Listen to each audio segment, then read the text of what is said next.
So, just in case y'all didn't read the title really well, this definitely has the potential, the making to be a rant. This is highly likely that this will descend into rant, just because of the topic of what I wanted to talk about. So, and I know part of me is doing this to myself, you know, because I could detach, I could disassociate, and I could create a bubble, and just maneuver. And I think it's hard to live in a bubble now because I am not in my own space. I have not been in my own space since my husband passed, my ex partner, since they passed back to back. I have kind of like been traveling, being real nomadic type. And I'm not messed up about it. I believe that everything has a season, but I've been doing a lot of traveling, and I haven't been in my own space, and because I have not been in my own space where I am cultivating the energy. I'm not gonna say that I don't have the space to, have my privacy, to go into, to meditate, to pull myself together. But, when you live under multiple roofs throughout the year, you do kind of internalize, absorb, take on other people's, issues, feel connected to other people's issues or challenges. And so, and I think just being active on social media, like being as present as I am on social media, um, it can really take you on a ride. It could really take you on a magical carpet ride. And I'm just thankful to be in this space of where I know, now, and I could say, without a shadow of a doubt, yeah, this is a magical carpet ride. Y'all doing too much. Y'all playing in my face. Um, I talked about this a little bit on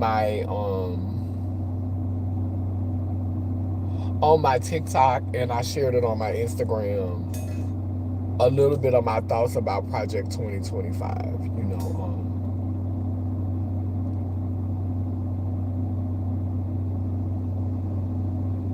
It's hard for me to look at Project 2025 in the way that a lot of people look at Project 2025, because I just feel like,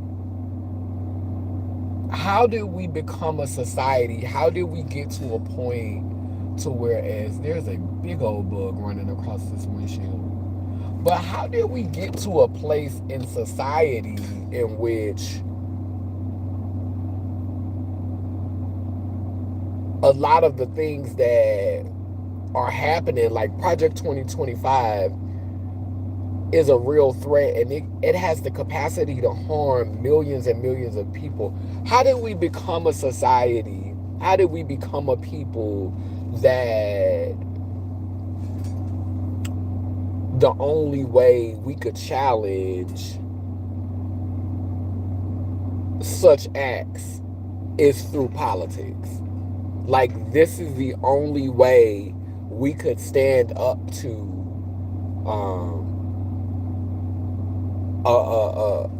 a Project 2025. Like, if you don't put someone in the White House, if you don't elect an oppressor, an overseer, if you don't invest in the ruling class, if you don't get out there and vote for your ruler, vote for your boss, vote for your overseer, vote for your master, if you don't get out here and you don't invest in that, you don't have no power. You just have to accept, like, what was the Constitution even really about? Like, or like when they said the right to life, liberty, and the pursuit of happiness. What is that about If I have the right to life, liberty, and the pursuit of happiness, why do I have to go through an elected official to defend me against policies and agendas that are gonna harm millions of us? Like, why do I have to invest in the ruling class? And the crazy thing is, oftentimes there's always people who are not living from paycheck to paycheck, who are not dealing with the problems of average American people, who are sitting in front of the camera, are sitting on these massive platforms with a lovely banking account, telling you about why you need to be scared and why you need to be focused and why you need to vote. Like, you actually are the one that stands to lose the most, because you've actually been the one that's been most invested in the system as it is. And so now a part of your strategy is to convince me as a sheep to feel concerned about your agenda, to feel concerned about your loss, your comfort. So, a part of your strategy, a part of your game is to convince me. Now, you haven't been worried about me any other time. You don't think about me any other time. You ain't worried about me no other time. You're not invested in me any other time. These people who sit up on Capitol Hill, these people who sit in these elitist, bougie, ruling class individuals, you haven't been thinking about me any other time of the year. But when political season come around, and it's because you're trying to protect your wealth, you're trying to protect your best interest. Now it's your job to pretend like you're concerned about me, to pretend like you care about me, to pretend like you have my best interest at heart, to get me all up in arms, and to be your soldier, to be your mouthpiece, to put my body on the line, to put myself in harm's way, to become so passionate about your agenda that I put myself in harm's way, and I devote my energy to making sure that people like you continue to rule over me and not think about me until election time comes. Like where did we go wrong? How did we become this people where we just literally elect overseers, we elect gatekeepers, we elect overseers, we allow people who are trying to hold white supremacy in place, we allow people who are trying to hold patriarchy in place, we allow people who are trying to hold elitism and classism in place. Kamala literally said that she's trying to build up the middle class. Donald Trump literally plans on erasing certain groups of people if possible. He wants to change laws around so that he could eradicate certain groups of people. And these are the two entities that we have to choose from. But y'all were upset when Kanye West said that slavery was a choice. Like, we're not free, we're still in bondage, and we clearly don't have any choices because the people did not choose Donald Trump to represent them. The people were fed Donald Trump and they accepted Donald Trump. The people were fed Kamala and the people accepted Kamala. Now, when y'all come on here, make sure y'all click that like button. Make sure y'all click that like button when you come on here. Now, because I don't want to start screaming and hollering, I'm going to hit a little piece of this joint. Try to keep my nerves calm. I'm going to have me a little piece of joint.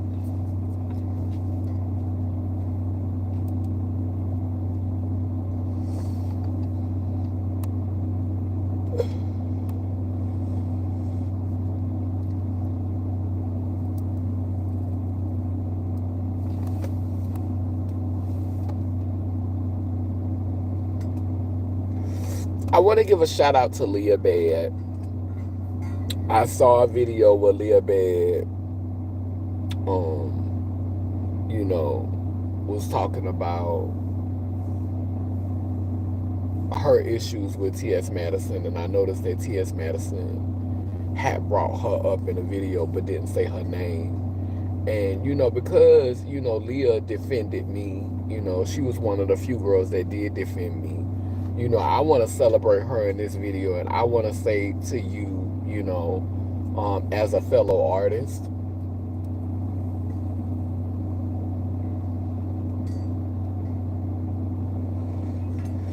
I know T.S. Madison pissed you off, and that's why you was calling T.S. Madison old and calling her grandmother and all that. But me and T.S. Madison is the same age.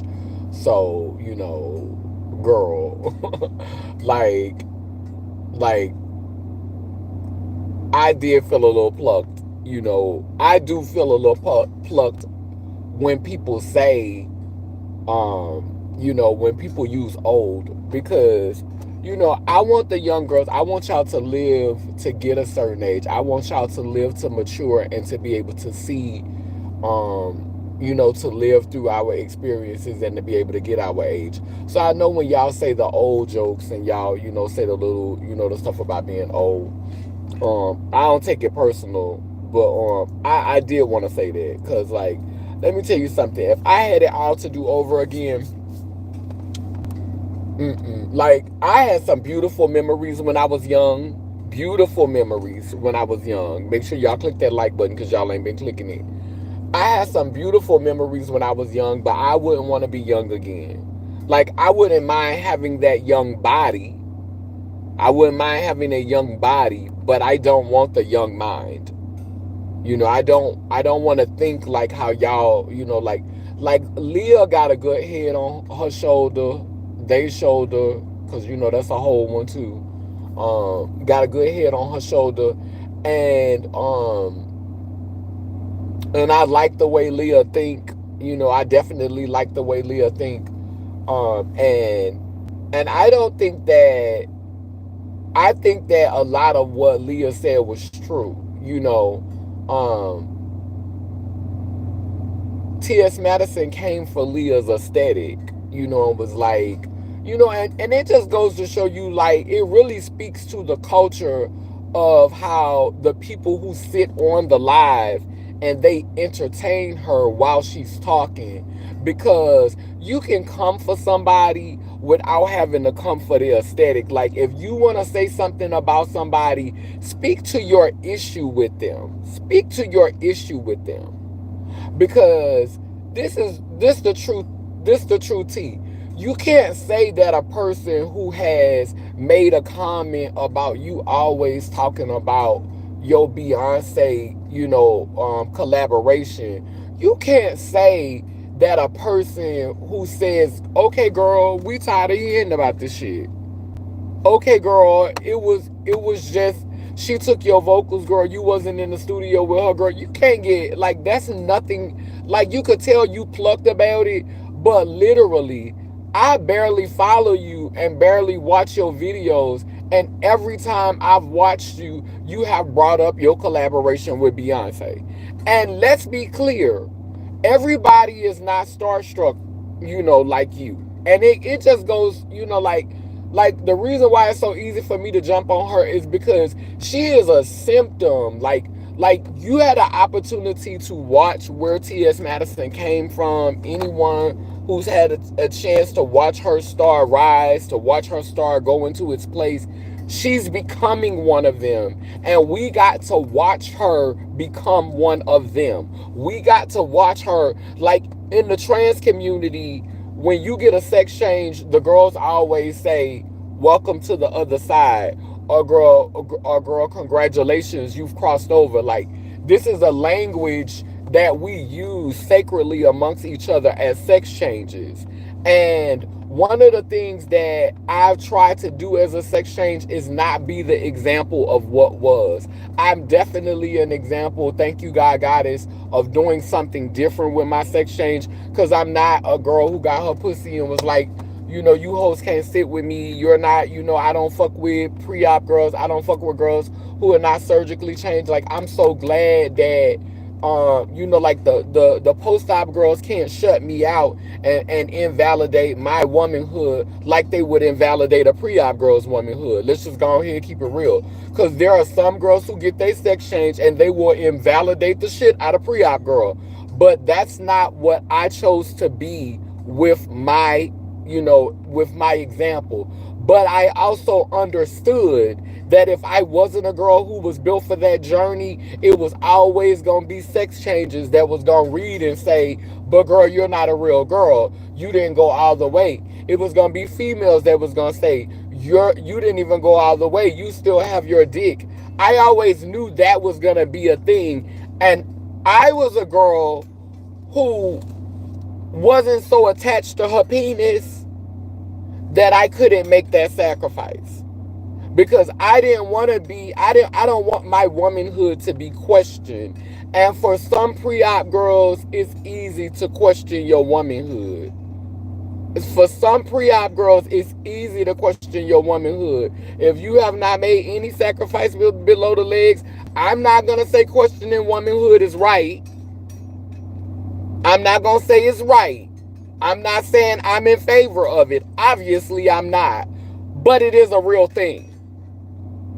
Just like manhood is questioned, we question womanhood. And for some of us who are pre-op, it's easier to question our womanhood. And, girls get upset about it, but how can you really get upset when you're always invalidating someone else's womanhood? When someone comes for you, the first thing that you go for is their womanhood. The first thing that you go for is their womanhood. The first thing that you go for is their aesthetic. Like when you study T.S. Madison, you realize that that the energy that she puts out into the universe is simply returning to her. I was on this guy live today, and he titled the video, "The devil is either a woman or a black man." And when I sat and watched and I listened to him talk, he was an attractive person. You could tell he was racially ambiguous. He had blue eyes and he had red dreadlocks. And he was an attractive person to look at. And there was a spirit of mischief that was on him. And he admitted it. He said, I like chaos. He said, I like chaos a little bit. But in the same breath, you're saying you like chaos, but you're getting mad at people for being chaotic. You're mad at people for being negative in your comment section. You're mad at people for saying certain things in your comment section, but you literally created the space. That's why I have grace when people come onto my lives and they say, but why you always talking about Maddie? But why you bringing her up? I even have grace for when people jump in my comments and they have something negative to say. I even have grace for that because I understood that I created the space for certain things to be able to say, for certain things to be said, and for a certain energy to manifest. So if I create the energy, if I'm cultivating the energy, if I am co-writing the energy, then why am I going to be completely devastated over the response? And that is why I try to be really thoughtful at how I talk about people. Because I'm going to talk about you. They talked about Jesus. None of us are above being talked about. They've talked about every entity. That's how we knew they existed. Somebody talked about them. Good and bad and indifferent. They was talked about. That's how we know who you is. You was discussed. You was spoke on. And so it's not me speaking about you, it's how I'm speaking on you. Now, ever since, she said what she said about my teeth, and, she continues to double down on, how she speaks about, the vagina that we go and get in a false way, saying that our testicles have been inverted inside our body, which is not true. You do not keep the testicles. And so it's just teaching misinformation for the sake of a joke. Like, you're literally misinforming heterosexual people and people who are just coming into the community for the sake of a joke,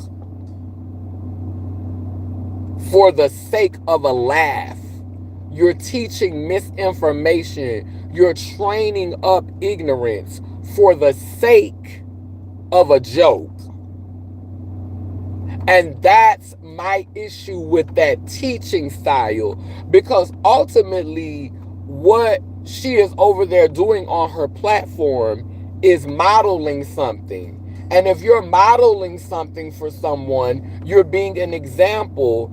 And in a way, if people are conscious enough to understand, you're being taught something, you're being programmed, you're being inundated, you're receiving a download. Because that's time you can't get back. If you watch every video that this woman has ever done, and you sat through however long, 3 hours, 2 hours, if you've supported her nonstop all these years and you've watched every video for 2 and 3 hours, you're definitely being programmed. You definitely gonna repeat some of it. You definitely gonna do some of the things. You're definitely gonna express some of the behaviors. There's not a lot of people who are gonna sit there and consume content and not absorb it to the point to where they're regurgitated. I can remember when I used to watch her videos, I used to literally say, "Is this thing on? Is this thing recording?" There were things that she said, there was things that she used to say that I would repeat, and I would just organically say it because I was consuming so much of her content. And so content impacts us because it shapes how we see the world. And so when you have a gift that you're able to be exposed to that many eyes, that many people are able to see you and consume your content, and be under the sound of your voice, the sound of your vibration, the sound of the instrument that you can speak, that you like. We don't realize what a gift it is to be able to speak and be seen.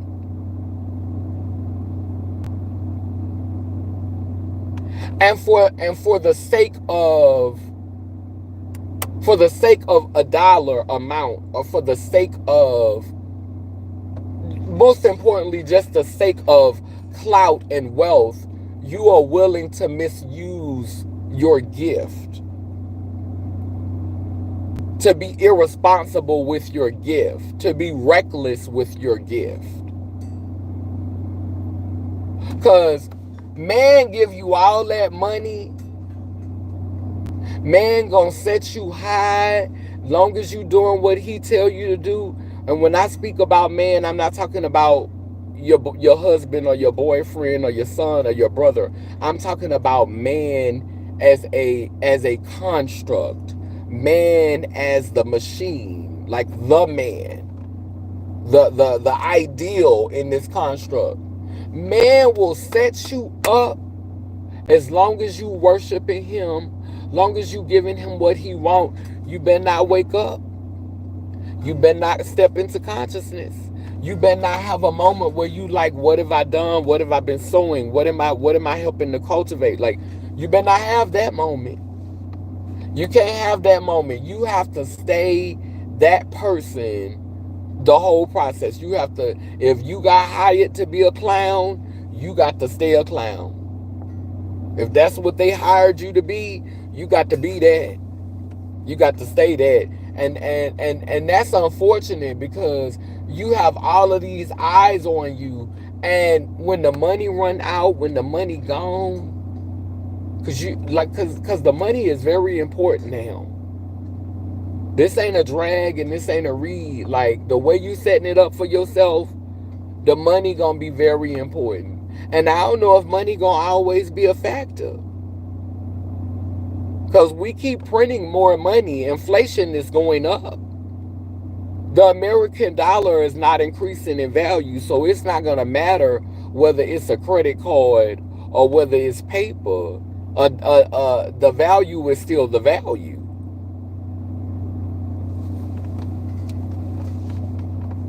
And I just wanna a community of people that understands that we have more power than they let us know we have. We have more in us than society tells us that's in us. And if we could put aside our egos, I'm gonna read your comments, Queen. If we put aside our egos, if we put aside what's going on with us internally, like that's how you know a lot of us are dealing with trauma. A lot of trauma is we need more. We're in a time of needing more. We need more resources. We need more access, but we also need more space to ourselves.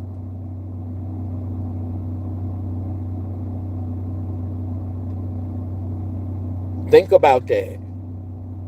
The more access you need, the more you're working with people that you really don't like, people that you really don't care for. Because a lot of celebrities and a lot of politicians and a lot of all these elitist people who having these experiences, they don't really have people around them that they like and they trust.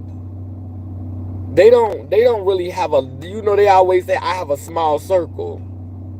That speaks about your character. When I have a small circle, I only mess with I can't be around a lot of people. I'm very select. Like it really speaks about your trauma. It speaks about what you've been through when you can't merge with other people. Like we have something called trauma bonding. And that's what they say about most people who live below the poverty line, most people who are trans and queer and black and have experienced oppression and patriarchy and all of these things that you can't avoid unless you hiding under a rock. We all out here trauma bonding. Let them tell it. But just like that saying when they say I used to believe that they say that every man you sleep with, you taking on his energy, you taking on his spirit. But the truth is that from the moment we come here, we're all connected. We all mixed already. Everything is already connected. Everything comes from the same place. Some things are just more diluted and some things are more disconnected, but at the root it all comes from the same place. And so we were already connected soul wise. Now I think that through the sexual process you can reinforce that within yourself. You can change the proportion of the soul tie. You can make the soul tie stronger.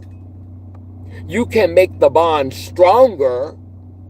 The bond may have been dormant. Now you've made the bond active.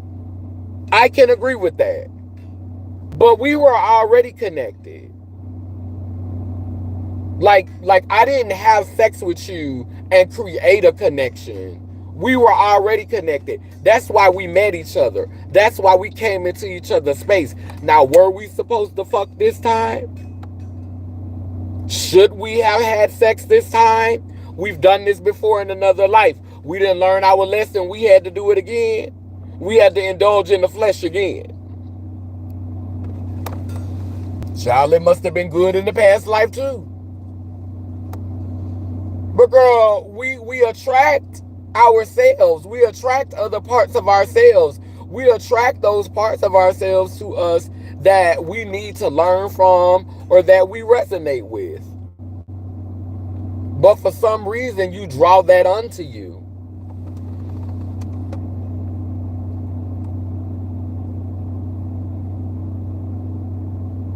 Hey, your golden queen, you look beautiful and out and about. The weather is nice. I had to come get in this car because the signal be acting crazy in the house. Y'all know I like to be around my art. And right, why be upset and drag other people? Say they love to keep themselves in the way they are happy. If you are happy, others are happy. what's the issue, right? Speaking generally, and that's the thing. Like I wouldn't get mad if other people spoke on me, and if you got down, really really got down, like I really felt some things that you said made sense. I probably would respond. Am I going? I mean, you saw how I responded to T.S. Madison. There's a multitude of things that I could say about T.S. Madison, because for me, for T.S. Madison to sit up and drag people's aesthetic and talk about people's aesthetic, and then be shocked when people read her aesthetic, it's like you can say what, like when she said I'ma read you, I'ma straighten you, we already know what that means. That means that you finna talk about, what a girl's wealth. You're gonna talk about how a girl looks. You're gonna go from her looks to her wealth. From her looks to her wealth. My thing is, I would hate to see you get into it with Laverne Cox. See, Laverne will never entertain you by reading you. Laverne is above that. But if Laverne ever wanted to read you, that's a girl who will read you boots. And the unfortunate thing about it is that Laverne will read T.S. Madison so bad, so polite, so thoughtful, so we would be mad at Laverne. The girls might actually feel sorry for T.S. Madison, because it'll give like oppressor, because maybe T.S. Madison wanna be an oppressor. She wanna be a girl that could say, "You girls can't sit with me, girl. You girls can't sit at my table. You girls wanna be me, girl. I'm in my big house, girl. I worked with Beyonce, girl. I've worked with RuPaul. I'm the girl. I'm one of one." And that's very much her energy. Like, she wanna be that girl so bad, and it's crazy because she's the only girl that has to repeatedly say it, that is one of those girls. Like, you never really hear I think the premier girls in our community, make sure y'all click that thumbs up button, because y'all have not been, and I'm feeling slighted. Um the premier girls in the community, well, the girls that I feel like are always being put in our face, we know them by now. We see the archetypes. There is Laverne Cox. We all know her. We all know Angelica Ross, MJ Rodriguez. And see, those girls for the most part, they keep it cute. Like, those girls have been vetted. Now, the one that will try it from time to time, I feel like, the one that will give you a little shenanigans every now and then, when she felt like she'd have been slighted. Like, everybody felt like Angelica was went in too hard when she came for the producer of Pose. I can't think of his name. I'm not that invested. But the white man who did American Horror Story and did Pose, like, people was inboxing me, and they were disappointed in her because they felt like she bit the hand that fed her, and they were not happy about her speaking out against him, like saying what she said. And you know me, like, as an intellectual, I have questions about what was the intent, and did you get the outcome that you really wanted. And as a revolutionary and an evolutionist, I was like, yes, girl, give us something that we never see, girl, because this is something that we don't see. We don't see a girl that looked like us, that is afraid to miss out on a sickening bag.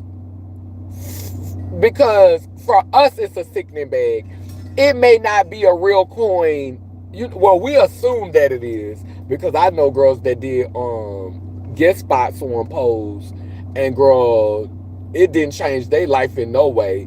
And Billy Porter said he ain't make no money from it. So we probably thinking that it was that because of all of the exposure that it made. But from what it's giving me, it was giving plantation. Because after an opportunity like that, an opportunity like Pose still get a lot of views. Pose still get a lot of attention. And I bet you the one who produced it, the ones that was the producers of it, they probably eating really well off of it. But there's no reason why all of the cast members shouldn't have been able to eat well off that. That was a moment. That was a moment.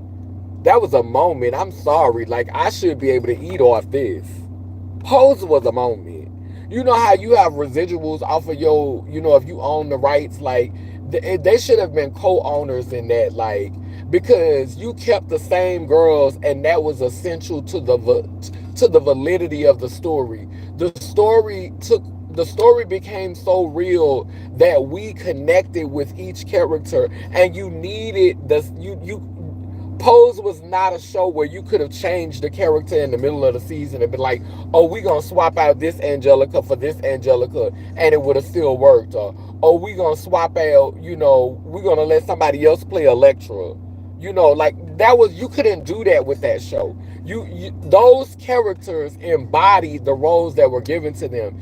And for them not to still be eating off Pose is crazy. For them not to still be able to get a cute check off Pose and be good. Like, that was a whole moment. And it just speaks to how the industry is. So do I think that she was wrong for calling him out?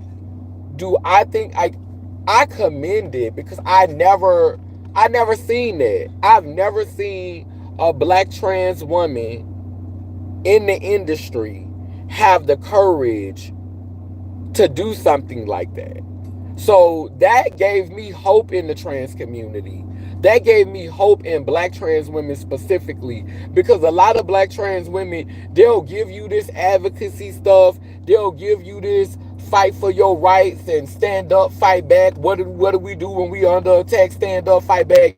They'll give you that speech. They'll give you that rhetoric and be ready to fight with their sister, be ready to tear down with their sister. But when them nonprofit organizations, when people who got a check for them, got a check, can treat you like shit, I don't care, long as they run me my money, long as the check cash. I know a lot of black girls who eat shit every day for that check. Eat shit for them checks. And you know what? With that being said, now I think I have more grace for T.S. Madison. Because we already know that they hired this lady to be the clown all the time. And for her to get to the place of a millionaire status, can you imagine the shit this lady done had to eat? In that moment, I just had grace for her. My grace has been restored. I still stand by booking T.S. Maddie. I still stand by that. I mean every word I said. But now I have grace. Because I couldn't imagine the spaces and places that this lady has been in and probably heard racist jokes. Jokes that made her feel uncomfortable. But she knew she had to keep her fucking mouth shut if she wanted that check.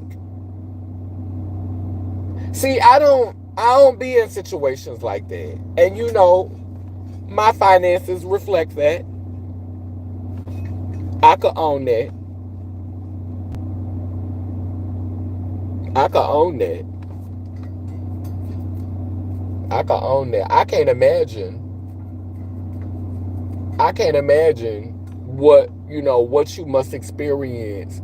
When people go on jobs that they hate, but they making a sickening coin, and people have to collaborate with people that they really don't care for and that they really don't like. and they have to be around people that they could barely tolerate and that they don't love. Now, don't get me wrong, I've worked for people where we have a difficult relationship. But the reason why I worked with them is because I was trying my hardest to restore our relationship. I was trying my hardest to change it. So I love you enough to try to work on our relationship. So I'm not going to say that everybody that's in my circle and everybody that I talk to and everybody that I fuck with is always peaches and bubblegum and cotton candy. No, it's stressful, but this is a stress that I can authentically manage. I don't want to be in somebody. I don't give a fuck how much you paying me. I don't want to be around somebody who makes me feel less than. I don't care how much you paying me. I don't want to be around somebody who reduces me, where I feel like I gotta bite my tongue and I gotta walk around on eggshells. I don't care how much money you giving me. And is a detriment, if that's my downfall, if that's a disadvantage, it's gonna always be that. It's gonna always be that because I see how the world feels about people. As someone who is HIV positive, as someone who is deeply melanated, as someone who is trans, as someone who's from the South and lived below the poverty line, let me tell you something. I have never been under any delusions about how this world really feels about people. I've never been delusional. I've never been able to walk through this world with rose-colored glasses on since I went through puberty, thinking that the world was just this loving place where everybody just had your back and everybody was just looking out for you. Like, I don't see the world as a horror movie, but I'm not deceived that, a lot of people want you to have money, want you to have access, want you to have resources. And people who want that, want to be around other people who have that. It's this community of saying, because you understand what it takes to get that access. You understand what it takes to get that wealth. You understand what it takes to get those resources. It takes keeping your mouth shut about certain things. Like when we look at Hope Giselle, who is really, really, really branding herself to be a premier girl and and working really hard at the branding. And I think that, you could definitely see that Hope and Angelica, I feel like, are positioning themselves for politics. Like, if I ever need to become a politician, I want to already be there. You could look at how Hope is branding herself, and you could look at, the issues that she chooses to speak on and how she chooses to align herself with those things. I don't think she's ready to be a politician right now because she still like to give you body. Miss Thing loved to give you a swimsuit, and she like to, she like to bring sexy bags. She like to, bitch, look at me, bitch. She love a good photo, baby. She love a good photo. So I don't think she's ready to be that conservative. But I definitely could see it in her future. Because that's why she's endorsed Kamala. That's why she's aligning herself in that way. That's eating shit for her too. Because we've heard Hope Giselle talk over the years, and we've heard Hope speak unfeathered. We've heard unfiltered Hope. When Hope was younger, if you watched when she first came on the scene, we heard unfiltered Hope. We heard Hope before Hope. Like, as Hope became more passable and Hope's look started to become more mainstream, then Hope really, really started filtering herself. But one of the things that I love about girls who haven't had a whole lot of surgeries, and girls who haven't, like, really, really, and this is a compliment that I'm gonna give to girls that don't really girls that have experienced transition, like they really done been consistent on their moans, and like they done experienced the moan aspect of it. Like, those girls speak with a boldness. And that's why I feel like it's important to create spaces for those kind of girls that are not dominated by fag gay energy. Like when I say gay energy, I mean like fag energy. And when I say fag, we know what fag is. Fag is like this messy punk that have to critique everything, that have to come for your aesthetic, that loves like criticizing you and putting you down and letting you know you need to work on this and you haven't got it together, and just coming for you, like that type of fag energy. Like in the female community it'll be bitch, but in the gay community fags will always like, girl, that looks a mess, girl. Girl, you really need, girl, that is a mess, girl. Girl, you need, that's fag energy. That's what that's why I didn't like being called a fag. Because fags always was doing too much. Yeah, fags always was doing too much. And I can understand if you're doing too much is a response. Like if you're coming into a space and you just having fun, you just minding your business. But when you start throwing your opinions on people in public places, you start critiquing people. Oh, you need to fix that hair. Oh, that don't go with that. Oh, that don't, like, no, that was unsolicited. Nobody asked you for that. Like, I don't need an unsolicited critique. And so that's the thing about fag energy, that you don't want to see the young trans community, young black trans women or young black trans femmes being groomed in that space, like, or being nurtured in that space. Like, I just wish that didn't be like that's why women of all kind need to collectively heal, so that we could create a safe space for feminine males and feminine females, or feminine males and masculine males. There needs to be more safe spaces, more safe non-binary spaces that allow queer people to come up and to feel comfortable in their bodies and to feel comfortable in their wholeness and to be celebrated and welcomed, no matter how they show up, no matter what genitalia is between their legs. It's not a space of competition that is ruled by competition and critique. Like, competition and critique are not bad things. All things in moderation. I believe in balance. But the spaces should not be ruled by. Because when you cultivate that type of space, you nurture the spaces in which are responsible for our oppression. Because all of that ties into why our government works the way that it works, why our churches work the way that they work, why our prison system works the way that it works, why our legal system works the way that it works. Because there are people in your community who are grooming you and coaxing you into behaving a certain way, instead of just creating a safe space for you to figure out who you're gonna be. Because that's how I think youth should experience life. I think that the elders shouldn't be so much telling you, don't do this, don't do that. Now, I do think that they need to communicate with you. And I was just telling my sister this earlier. I think it has to start from childhood. It has to start from babyhood, with the food that you give them, with the things that you put into these children's bodies, and how you communicate with them, because they will know by your utterance what type of mood it is. Like, is this too far? You can set boundaries without having to do violence if that starts from a child. And unfortunately, we live in a system and we live in a society where, parents, and they don't have the support because of the nuclear family, where parents are literally like trying to take care of these babies on their own. You got a baby that you're responsible, and you don't have a village around you. You don't have a bunch of people that can help you when that baby is small.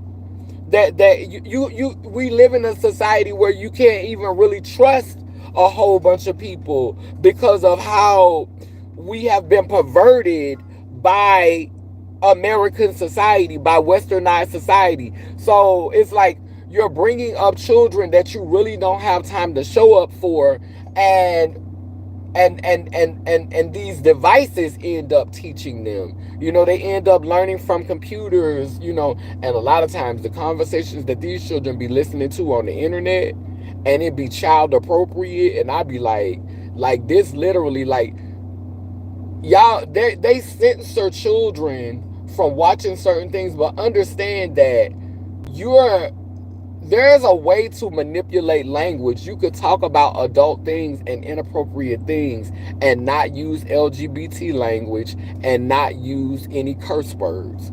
You could sit up here and have one of the most vulgar, lewd, disrespectful conversations as a white person who done went to college and got a certain degree, can jump on it and travel the world and went to all of these European white neighborhoods, because all over the world, and get on YouTube and talk about the lewdest, most scandalous, most disgusting, nastiest things.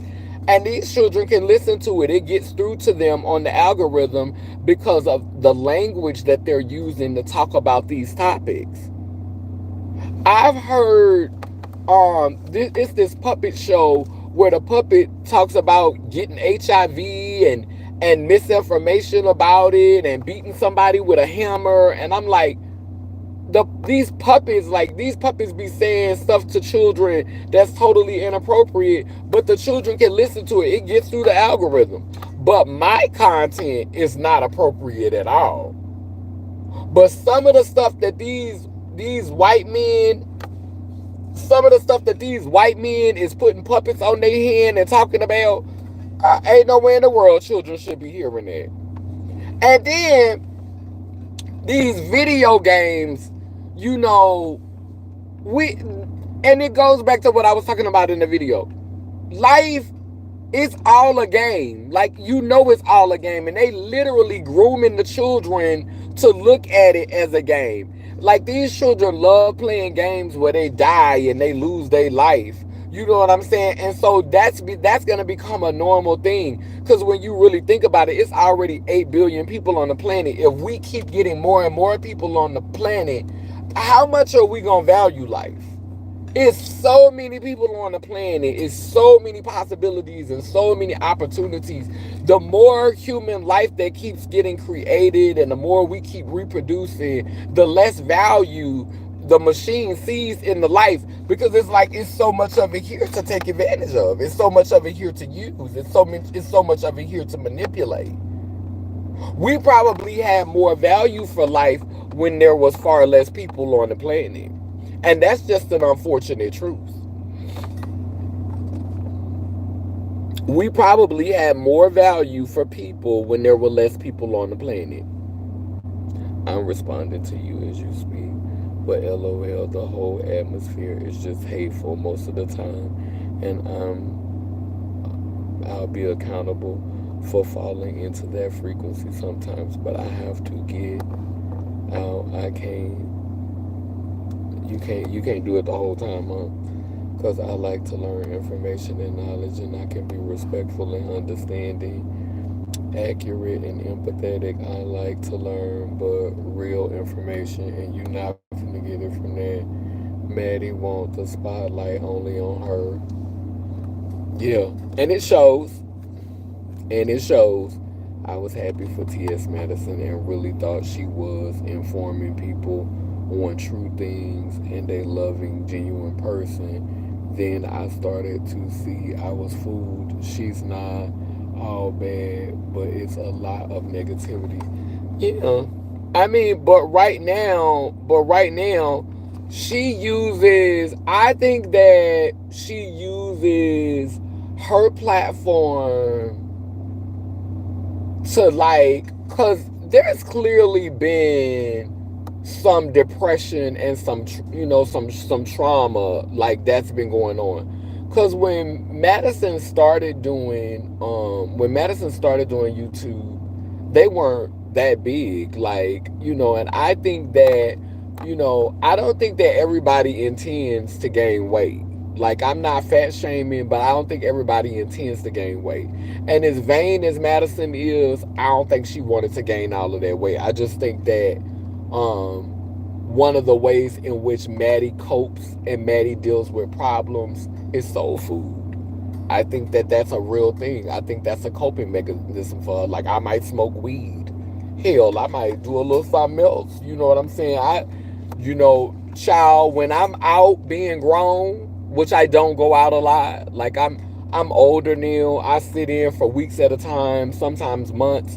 I'll never go out when I come to Atlanta. I could literally count on my hands how many times I'd have been out since I've been here. But or when I step out, you know what I'm saying? Or, when I have some private time to myself, girl, I might, give me a little dibble and dabble. But, I believe all things in moderation. So, I'm definitely not condemning people for how they choose to cope. But the reality of it is that there's been a shift, a heavy shift for her, and you could tell it has hit her energetically. And a lot of times when I say things about her, I'm not gonna sit up here and lie. I think it's because it's so easy to be triggered by her because of the cockiness and the arrogance and just feeling like, girl, can't nobody read you. Like, are you serious? Like, that it shocks me a little. I'm like, girl, are you serious? Like, you giving that? Like, I didn't expect that for her. Like, you would think like me. Like, I try to be humble because, bitch, you got crooked teeth, girl. You HIV positive, girl. Don't be trying to get in people too much. And I'm looking at Madison and I'm like, no. Okay. Oh, all right.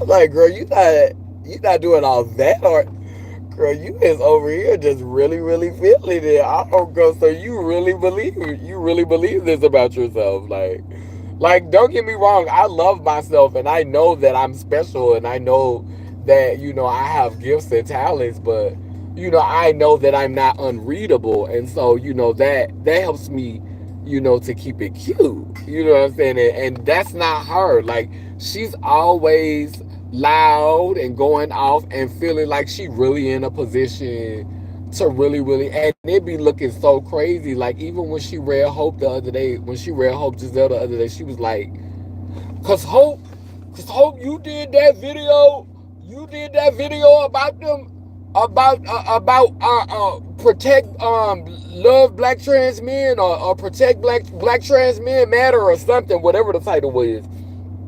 And she was like, you did that video, you my niece, you got my number, you could have called me.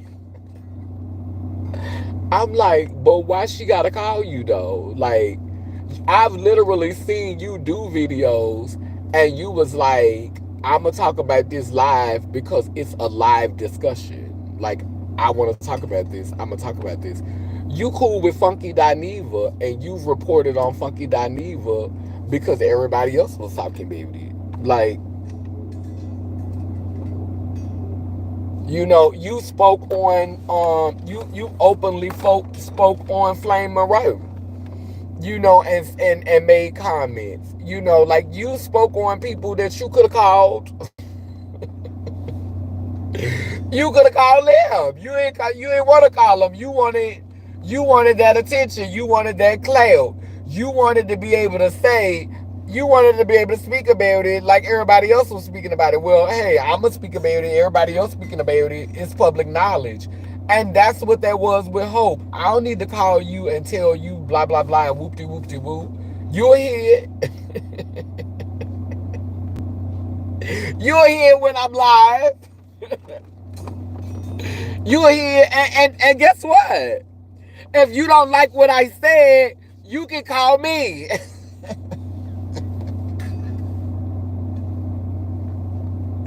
Because if you have a problem with what I said, you can call me. The altercation happened on live. The miscommunication happened on live. You're a live personality. You are a public personality. You don't. Why do I need to call you privately? Like, no. You comfortable with saying and doing certain things on live? Why not have this conversation live? Why I need to call you privately and address some stuff that you said publicly? No. I heard the live like everybody else. I watched the live. I didn't just jump on my platform and start talking about you without watching what you said on your video. What you gonna give me some extra words in private that you couldn't say live? So what is that about? How I'm gonna get some different information, or what's gonna be changed about me calling you private? Like, you said what you said live, and I'm saying I'm responding live. Why I need to call you in private? Make that make sense. That was some gatekeeper overseer type shit. I'm you my niece. She has sunned hope. She sunned hope. You know how Nicki Minaj be saying you my sons? She sunned hope.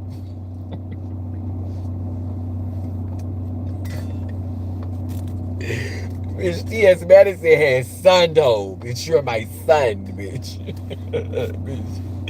Bitch, she has sunned hope. I'm like, girl, not you sunning hope online. Girl, like, I was like, and I went to go and look for the video. The video not on Hope page no more. Like, Hope, you took it down.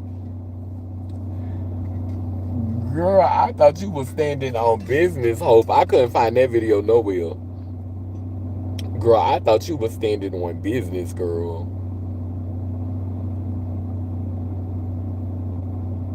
Some girls choose fame over money. Oop. Girl, you been going off in this one. Bingo, no eggshells from me. Yes, we have to live in reality. Hey, Faith. I had to scroll down to see you was in here, girl. Queen been eating up these comments. Yeah, I do think it's stress eating. You know, and it's because she done had to eat a lot of shit. And that may be why she is the way she is, because, you know, and I think that's the thing that upsets me about her, is that we're looking at you and seeing that it didn't come to you easy. Like, we're looking at how hard you had to work. We're looking at what you've had to, we could imagine what you've had to subject yourself to. Like, most times when you see pictures of Madison at events, this is what this is why I'm scared to get straight teeth. Because I don't want to be one of them people, like, every time you see me, you know how people with them straight teeth. Like, they say I look like a horse, and like they be making fun of my teeth, talking about you look like you chewing on bricks, and you look like you raggedy mouth and yuck mouth and all this. But I don't know, when I look at people with straight teeth and they be smiling, and you know how they be smiling, like, and they teeth, like, it just, I don't know, it just, for me, it just gives me something, like, when it be, like, they mouth just looks so wide, like I be looking at Kamala Harris and Armand Wiggins, and I be looking at how they mouths, like, and they always be smiling a wide smile. Funky Dineva, like, they always be smiling this wide smile, and it just gives me like, it gives me like Sambo tees, like, it gives me like them little dolls, you know, that was always smiling, like, you know, and don't get me wrong, I think smiling, you know, like when you laugh and when you happy, I think that it's a welcoming energy. You know, I'm not saying people shouldn't smile. I love to see people happy, but it just does not look genuine. And it be this big old wide comedic smile that says, I'm a joke, I'm a gesture. You know how, you know, Funky Dineva, when Funky Dineva wore the wigs, Funky Dineva would always depict himself smiling with this big wide smile, and it just gives me like Sambo doll teeth. It really gives me like like them little Niglet dolls, that was on Tales from the Hood. Like, when I see that, it gives me like tomfoolery, like buffoonery. When you see them big old wide comedic smiles, it gives me like puppet, like it just gives me that tease. And it just seems so disingenuous. It gives very much how white of you. It gives very much code switching. And whenever you see a black person that has to take on that persona or that character in order to thrive in America or in order to get somewhere in America, you always know, like what this man said earlier, black progress is not black progress in America. Black progress is white progress, because your blackness has to be palatable for white people. If you are not an intellectual that is willing to speak their language as they speak it, and just fully invest yourself in their culture, and invest yourself in their ideals, then if you're going to be black and you're going to call yourself black, then you need to be the comic relief. You need to be the joke. You can come over here and make us laugh. You can be our Kevin Hart. You can be our T.S. Madison. But we're not gonna take you seriously. Like, you're not here for us to take seriously. Like, know your place. Know your place. You're gonna either blend in as us by talking like us, walking like us, moving like us. You gonna give us you gonna give us a what's his name, the one that they let play God, Morgan Freeman. You got to give us that energy. You gotta give us an energy, like you gotta give us a Oprah Winfrey or a Morgan Freeman. And you gonna give us and one of the things that I respect about Tyler Perry is that Tyler Perry started off as the clown, which was Madea. That was the clown. Tyler Perry came in as the clown and then said, okay, I'm done being the clown. And I think that's why a lot of people are upset with T.S. Madison, because people are saying, okay, girl, when you gonna stop being the clown? You ain't got enough coins yet. You ain't got enough yet. You ain't stable enough yet where you could kind of like, not yet. Okay. And I think that's because in this reality, so black progress is not black progress, it's white progress, because either you're gonna perform like they perform, you're gonna play the game how they play it, or you're gonna be comedic relief. And that is how they will be able to accept you. Okay, they're for fun. We're not taking them seriously. They're not serious. They're a joke.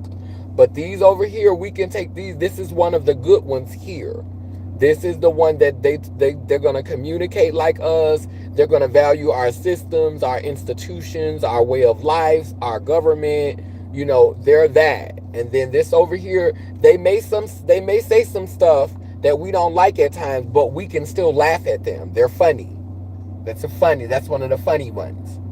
So you're going to either be, you typically can't be both as a black person. You got to be one or the other so white people can know how to deal with you. Either you're going to be the funny nigga, or you're going to be the nigga that performs whiteness really, really well. Know how to code switch really, really well. Like you living that code switch. Like that's the kind. So black progress really isn't black progress for in America. It's white progress. And woman progress is just progress for patriarchy, because now they're finding women who are willing to sacrifice their truest beliefs and their truest morals to uphold patriarchy. Like, cause you're not sitting at that table unless you praying reverence to men. You're not. Kamala is getting where she's getting, cause Kamala know you better. All praises be to the King of Kings and the Lord our God. He is wonderful. All praises be to the King of Kings and the Lord our God. He is wonderful. You better be able to do that, because he is the truth. Said he is so real. And I love the way that he makes me feel. And if I am a reflection of him, he is the heartbreaker, the soul shaker.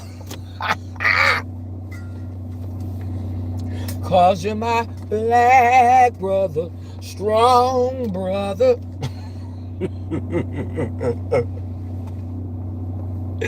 Bitch, you better be able to do that. Because if you can't do that, you're not about to be the president of the United States. You better sing his praises and his alone. You might get to speak about it. You might get a woman's rights up in there somewhere. You might get a woman's rights in there somewhere. But baby, you better praise him. Won't he do it? And that's why they love T.S. Madison, because T.S. Madison gonna give you clown, and T.S. Madison gonna, I love to praise him. I love to praise his name. I love to praise him. I love to praise him. I love to praise. I love to praise his holy name. Whoa.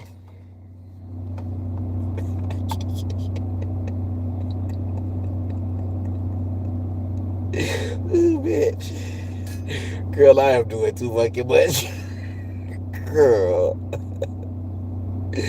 Girl, I am doing too much, girl, in this, from this moment.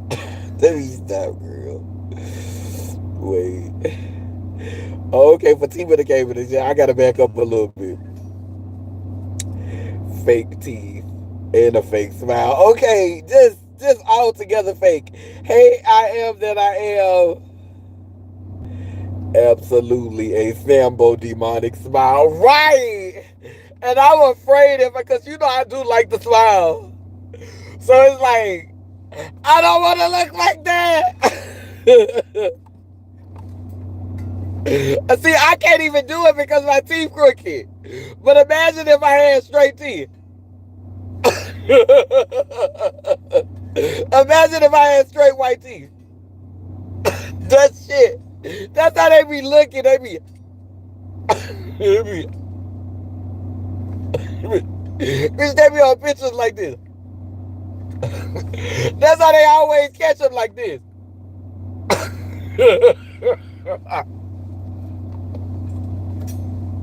Bitch, it don't be a normal smile like this, bitch, they head always, bitch, it always be a head tilt, bitch.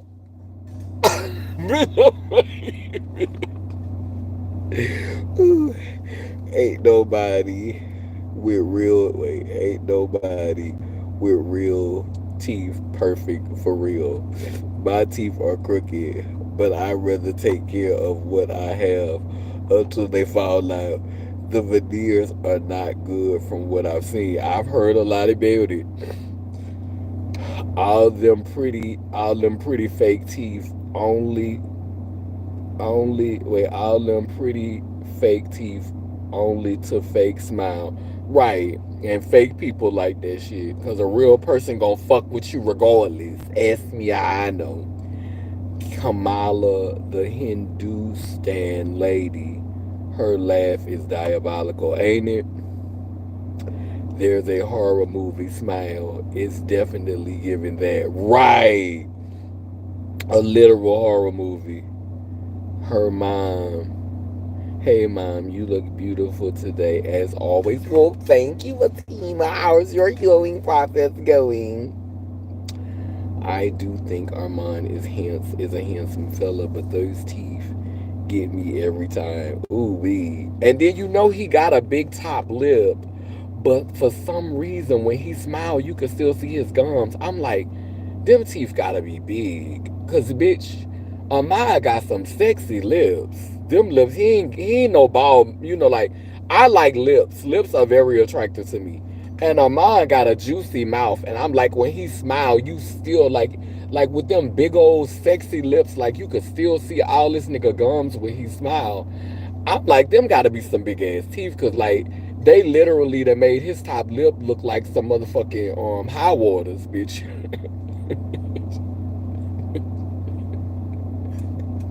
Bitch, his lip was giving high water tease, bitch. Bitch, how you got big lips, bitch, and I still can see all your gums, bitch. But he is still very attractive. I ain't gonna take that from him. He's handsome.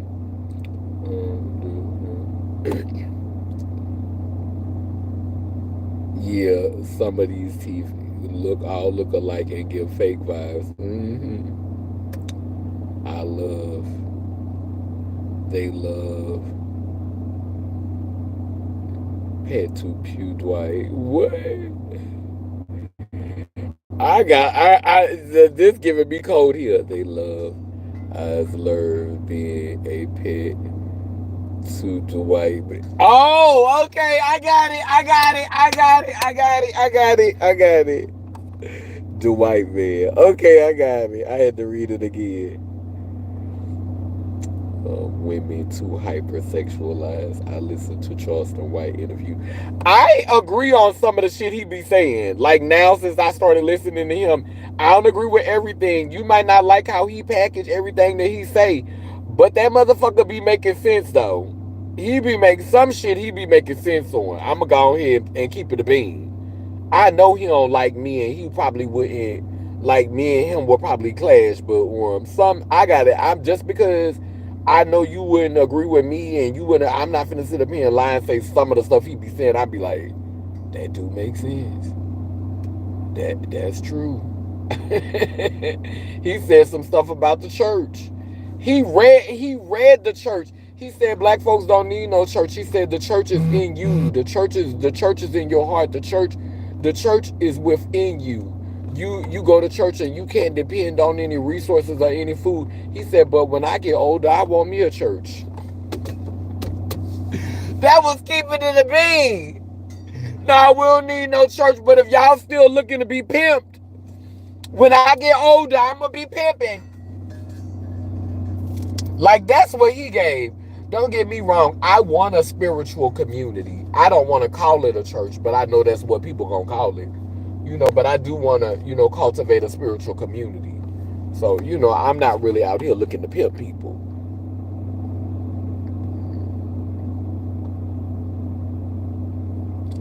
I used to sing in the choir. I did too when I was young. It's literally so embarrassed to be forced to observe time and time again, whichever token cool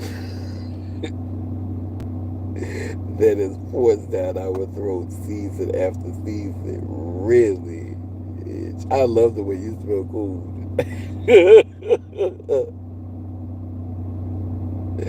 OMG. I feel she has God or spirit in her heart, but now she's got a taste of that life. Now she's corrupt and has embarked on that journey. Oh, child, the way that Madison probably have been read behind the scenes and talked about, like T.S. Madison said it in one of her videos. She said the people who give me money don't give a fuck about you niggers. She said it just like that on a dude live. So you've literally, and how do you know they don't give a fuck? She said nigger with a ER. So if she said that, that's from what she's been experiencing the people. How were you able to deduce that unless you've seen it and you witnessed it? And that's why now it's like, you know what? I'm still gonna talk about her, when somebody send me clips or something and I have to consume her content and she's forced down our throats, like I'm still gonna talk about her, but I'm gonna be a little bit more graceful now, cause that lady, I've never really thought about all of the shit that this lady has probably had to eat, and that's probably why she talk like she talk. Like she's not humble enough to really tell us all the shit that she had to eat, because a lot of girls might opt to not be that. They might look at her and say, "Oh no, I don't want to go through all that." Like if she was to ever really sit down and tell her story and talk about how it's impacted her health, how it's impacted her weight, how it's impacted the way she looks at the world, how it's impacted her trust in people, how it's made her more distrusting, and how it's corrupted her. Like if she was to sit down and really just unpack that and process all of that and be willing to be vulnerable and share all that, I don't think a lot of girls will want to follow down that path. And that's something that I've always wanted for her. I think it's possible to chew gum and walk at the same time. You could still pursue the things that you want and be honest about what goes along with pursuing them. Because I can't think of no other reason why you feel comfortable. Like this is why a lot of white people um really want to remind you constantly of their privilege. Because don't think because you're not Caucasian, they don't think Caucasians not eating shit too. They eat it the most. They eat it the quickest. Cause they know one thing. Bitch, you're not about to survive in them elements, especially if you live in a southern climate with some really pale skin. You live in Louisiana, or you live in Florida, or you live somewhere where it's like Arizona or somewhere where that sun is scorching down on your face. Girl, you're not about to be playing in people's face, girl. You're not about to be playing in people's face. You don't want to be out there in them elements. You don't want to have to navigate them elements, the sun on you. You can't get up under no AC. You can't get no shade. You can't get no shelter. You can't get no comfort. It's just always hot and you uncomfortable. Oh no, man, baby, you better do what Big Brother said. It just seems easier for them because culturally it's like when you have somebody to support you in your sickness or support you in your wrongdoing, it's easier for you to do it. Like, or doing something that may be prohibiting your growth or prohibiting you from getting, like they say, you keep going to the barbershop, you'll get a haircut. When you have somebody to support you in doing things that may not necessarily be good for you, may not necessarily be in your best interest, but you continue to do it because you have such a great support system. That's what Caucasian people are experiencing. A tremendous support system. That's why they don't want to let go of that illusion of privilege.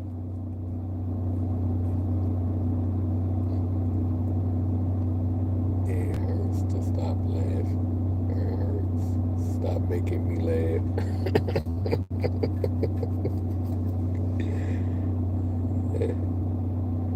And see the like-minded people, the ones I wish could get together, but we let the small stuff separate us. Yeah, and don't be having the resources to get around like that, unfortunately, because they be locking us out of everything. She's she says her ragging is supposed to be inspirational, and I think so, because she only brags to belittle others, and is mostly when she's reading. So how is that inspirational? Well, it used to be inspirational at one time, but I think that the Jesus and God stories, because she used to be more, and Jesus did this for me, and Jesus did that for me, and now it's, bitch, I did this for me. And the way that she lives for Beyonce, like, I think that Beyonce is an amazing artist, and I think that Beyonce is very talented and driven and motivated and hardworking, and I would never take any of that from Beyonce. But Beyonce she's not, when I think of like somebody who I would be super excited to work with, like if I could work with any artist, in mainstream, and what would be like a real flex for me, what would really be and I'm not talking about like queer artists, because there are queer artists that I would love to work with as well. I think I worked with most of the queer artists that I want to work with. Like, because it's really not like no trans artist that's in mainstream that I'm like dying to work with. But if I could work with Erica Badu, I met India Irie in real life before. I met India Irie before, and she was very nice. She came to a play about trans people, which was very nice. That's why I met her at a play about trans people. Antron, my friend who passed away, Antron had wrote. I met her years ago. Like I met her before 2010, I think. But I've never met India Irie, and I think for me, like working with India Irie or working with Viola Davis, even Angela Bassett, like like Angela Bassett, Viola Davis.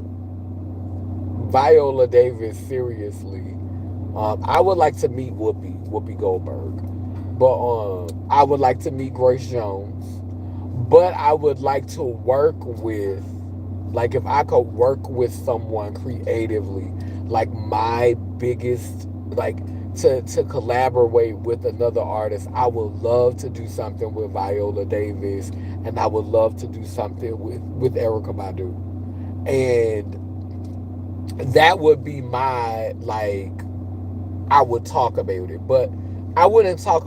It wouldn't be a flex. Like I wouldn't be like, "Oh, I work with Erica Badu. Oh, I work with Erica Badu. Oh, I work with Erica Badu. Oh, I work with Erica Badu. Oh, I work with Erica Badu. Oh, I work. Oh, I work. I work with Erica. I work with. I work. I work. I work. I work with Erica Badu. I worked with Erica. It wouldn't be like Erica. I wouldn't be like that. Like I'd be happy about it. You know what I'm saying? But I just don't think that, because I have opportunities that are amazing. Like I get honored for awards and things that I've done, and I'm gonna be honest with you, I don't even share the stuff on my timeline. I don't value what other people value. Like don't get me wrong. The experience, that doesn't mean that the experience wasn't beautiful. It doesn't mean that I didn't appreciate the moment. It just means that it's I don't need to constantly, like I'll share the memory. Like if I was to work with Erica Badu, of or if I was to work with Viola Davis, of course I'm going to talk about the experience. Like if I was to do a film with Viola Davis, I would talk about the experience. I would talk about what it was like to work with them. Y'all know I'm gonna be honest. Y'all know I'm gonna be honest. Like we never get the backstories of what you experience when you work with these artists. Cause T.S. Madison had been in all of these different movies. She was in Bros. She was in the movie with Gabrielle Union. Like she done been in all of these different opportunities. And all of these artists, like you never hear them do a sit down and talk and tell us what was it like working with this person, and how did you feel? Were there any difficulties? Were there any challenges? Like in that community, in that world, same as politics, same as in the church. Like when you get into all of those kind of cult type situations where You're not allowed to open up and share about how the experience was. Let me tell you something. I'm a documenter. If something impacts me, if I feel a way about something, I'm going live. I'm going to write a poem. I'm going to write a letter. I'm going to write a story. I'm going to document it and I'm going to share. I'm going to talk about it because that's important to me. So that would be my process. I would be more open about sharing versus just every time you look around, I'm promoting.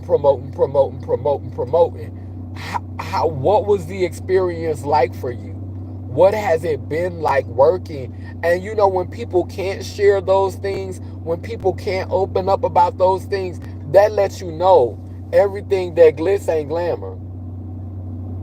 Everything that glitter ain't gold. You have a working relationship with RuPaul.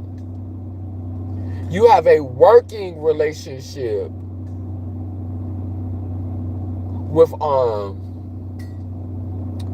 working relationship with Beyonce. You constantly repping Beyonce, but will Beyonce ever come sit on Maddie in the morning? Will she ever come sit on side of you and let Craig sit that one out?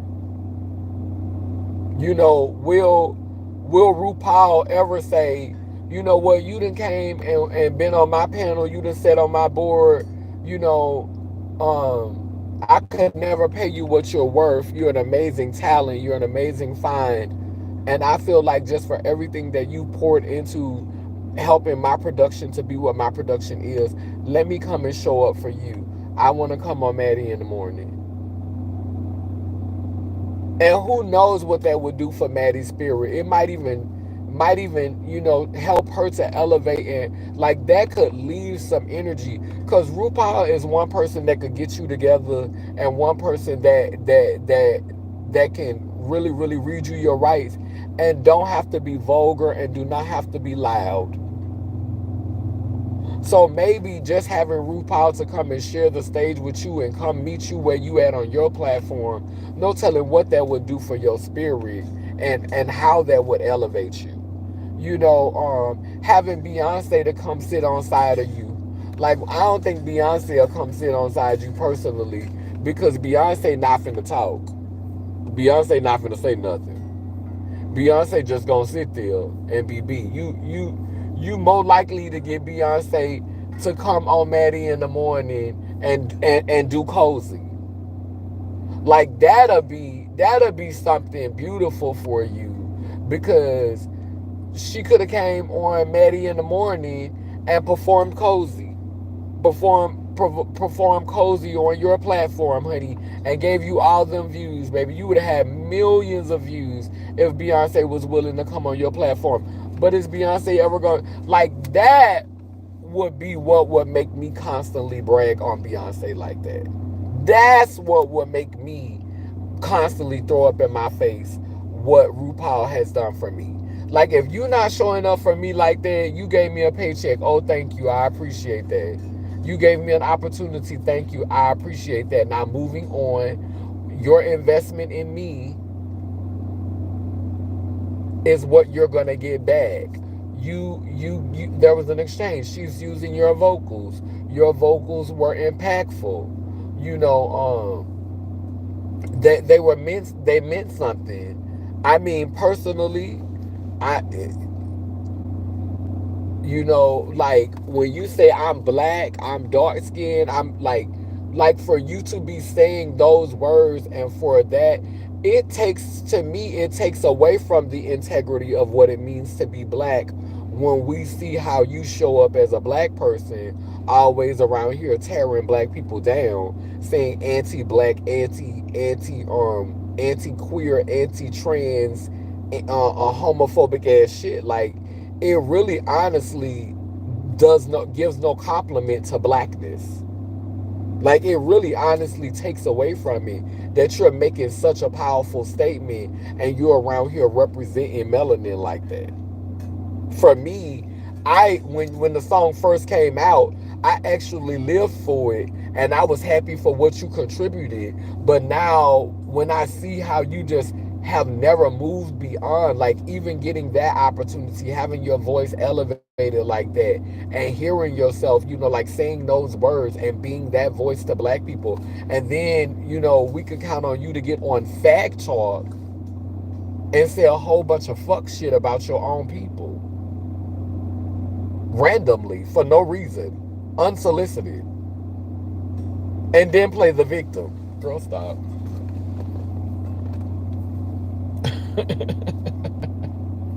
Like, it really just kind of like took away from the shit. Fuck. It honestly did.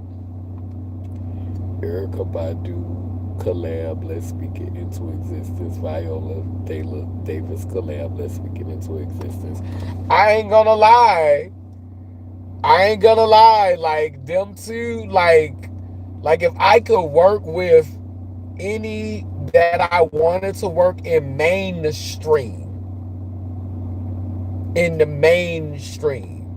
I would love to, perform or act alongside of Viola Davis, and I would love to do a song with Erica Badu.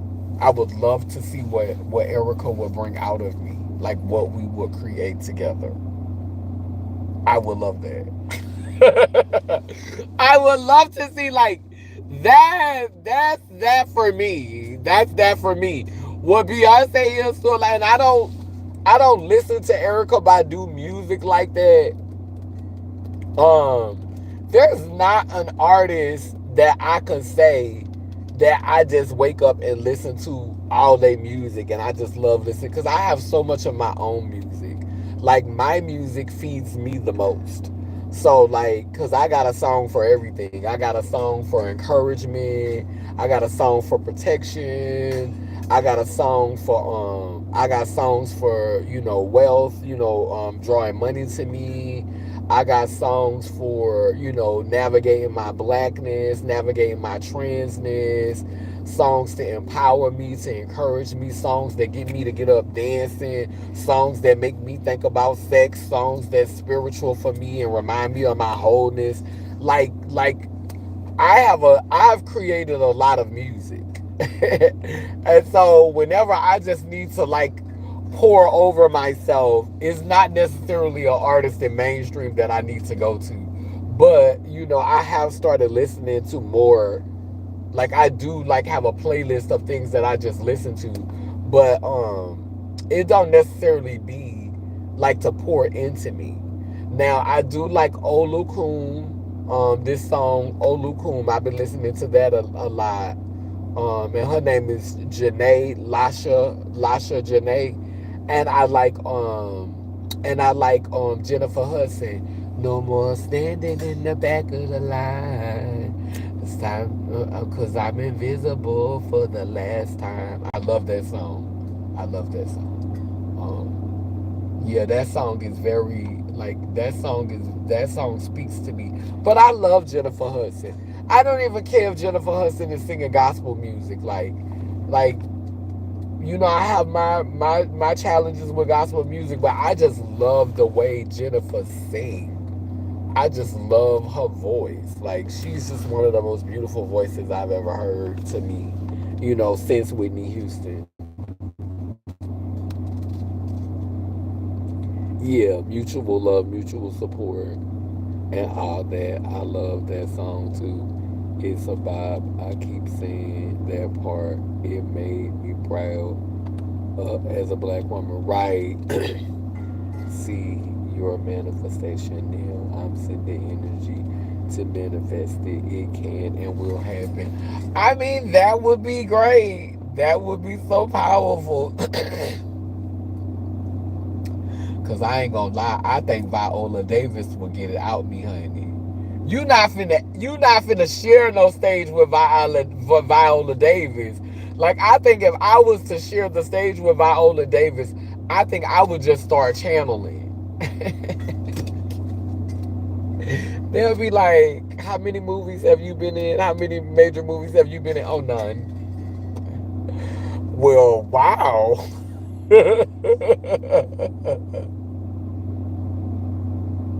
Oh no, this is my first movie. You know who else I think will bring it out of me too? But Viola Davis would still be my first pick. Um,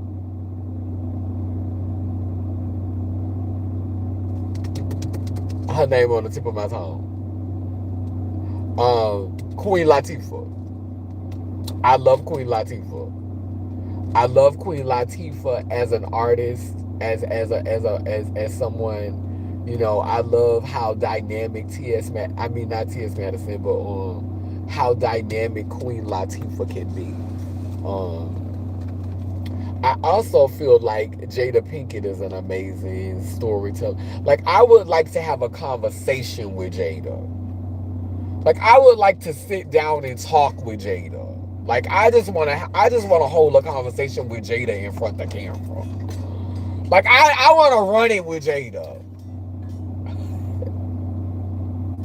I wanna run it with Jada. Cause I think me and Jada could get into some things.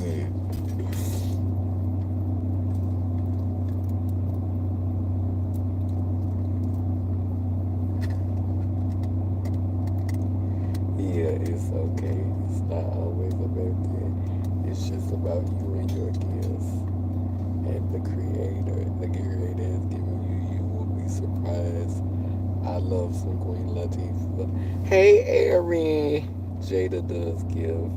She's elevated in the spirit realm, and that is separate from her personal life. I feel you. Yeah, I would like to run it with Jada. Like, I would love to just like sit down and have I don't want to say no holds bars because I do want to respect each other's boundaries, but I would want to have I feel like, Jada knows how. What a lot of people hate about Jada is Jada knows how to control her narrative. You're not going like a lot of us as black people, we want to be able to name what you're doing. We want to be able to give it a derogatory name. We want to be able to belittle you. Jada's like, no, yeah, I did it. But Jada's like, yes, it was an entanglement. Jada is like, no, you're not going to define this for me. You're not going to name this for me. I'm going to name it. I'm going to say I experienced it, and this is how I choose to name it. This is how I choose to identify with that experience. Bitch, you're not going to tell me what the fuck I was doing. And she does it very, very, very, in a very demure,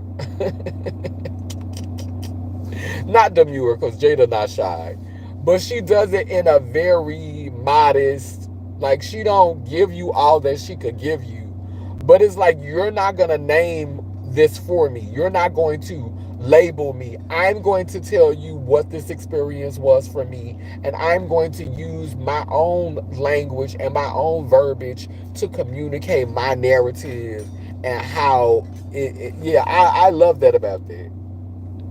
Yeah, modest. I say modest. Modest is more realistic because she's not demure, but she keeps it. She keeps it cute. She keeps it. She keeps it to where church women could hear it, to where the old ladies could hear it, to where she's, not being vulgar or disrespectful to her elders, but she's gonna talk about what she wanna talk about. Oh, they're going to get into some topics. And that's why I would love to run it with Jada, because I know that we're going to talk about everything. We could talk about sexuality, we could talk about drugs, we could talk about gender, we could talk about capitalism, we could talk about patriarchy, we could talk about white supremacy. Like, I know we could talk about all of these things, and she's gonna gotta like guide the conversation, and that would keep me from eating a greasy pork chop. And I feel like it will bring out another level of communication for me. Like sitting with Jada and talking to Jada is gonna help you to like really, really go into all these different spaces and places. And you're not gonna want to sit on side of Jada talking about, cause you could have called me. Cause you my niece, you could have called me. You gonna straighten me.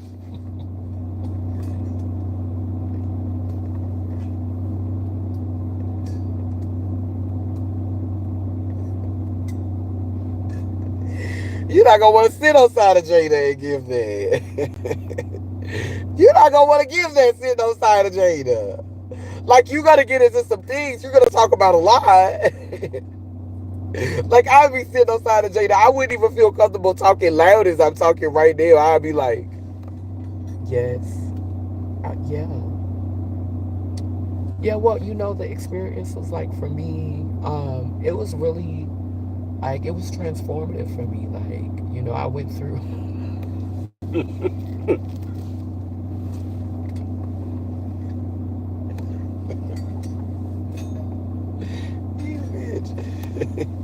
Bitch, you're not gonna want to eat a greasy pork chop around Jada. You're gonna want to eat your vegetables.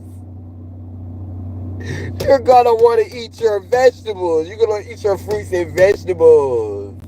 You're gonna want to have your almond milk and things. Like you're not gonna want to give all that. It's gonna be a different vibe. You know the vibes. But yeah, I've been on this live for almost an hour and 45 minutes, and I got the air conditioner running in this car. And honey, air conditioner costs gas.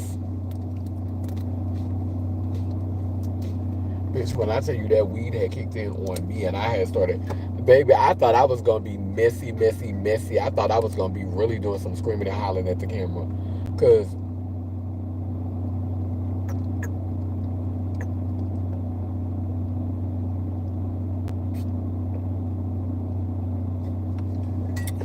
Cause I'm triggered by all of these videos that do.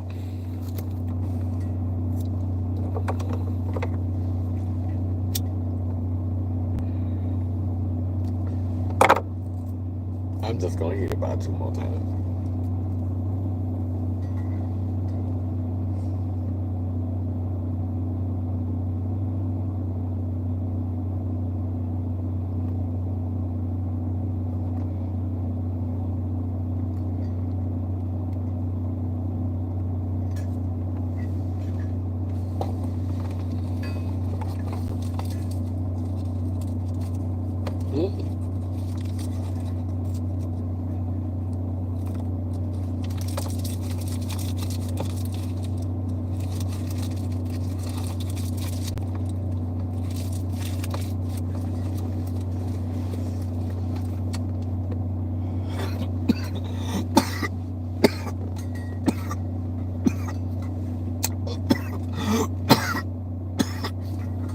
I put I put I put the right amount of mix in it today. Cause I buy a gram, and this how you know I don't smoke that much. Cause I buy a gram, and a gram is like, depending on what store you go to, it could be between $10 and $14, but they're not about to be selling it no more in Georgia in October. So September is really the last month to be able to buy weed legally at the stores here because the law is changing. So they're not gonna be able to get you're not gonna be able to get it after September like this. So get your life. But literally, I could go and spend you know $13 on weed, and it's gonna last me 4 days. Like, cause that's literally how I smoke. Once I do my little smokers mix, cause I like to add like, the stuff that keep me from getting anxiety, like the mullein, which is for your breathing, the rose petals, which is, help with anxiety, all of these different herbs that you blend into the weed in order to stretch it. So I like to put my little mix on it. I don't like guava because that gives me a headache. I don't like tobacco. I don't like none of that strong stuff. And so I had been mixing it, but I hadn't been putting a lot of weed up in there because I don't like to smoke too much weed because weed makes me, like sometimes weed will make me paranoid, especially straight weed by itself, like whatever it is that they giving us now. I have to have a blend because if I smoke too, like if I sit up and I smoke blunt after blunt, like if I smoke 2 or 3 joints, I'm gonna be paranoid boots. If I smoke a whole joint, I'm about to be paranoid boots. So I have to cut my weed with like, like with like a smoker's blend so that I don't get paranoid, so that I don't start getting annoyed. Cause I'm a person who is naturally kind of just I have a natural paranoia. I naturally, observe and I naturally pay attention. I try to, pay attention to what's going on around me. So just because I have a natural just naturally like I'd be like, what's the tea? What's going on? Y'all plotting what y'all up to? You know the vibes. And I have to check that within myself. Bitch, are they plotting on you? Bitch, what's that? Like, what's it giving? Like, bitch, I have to check myself. So I can't smoke too much weed because weed will feed that. Weed will feed that in me. Like, weed will magnify that personality in me. So I don't abuse weed. This is my first time smoking today, and if I smoke again, I'll smoke before I get ready to go to bed. But like, when I wake up, no.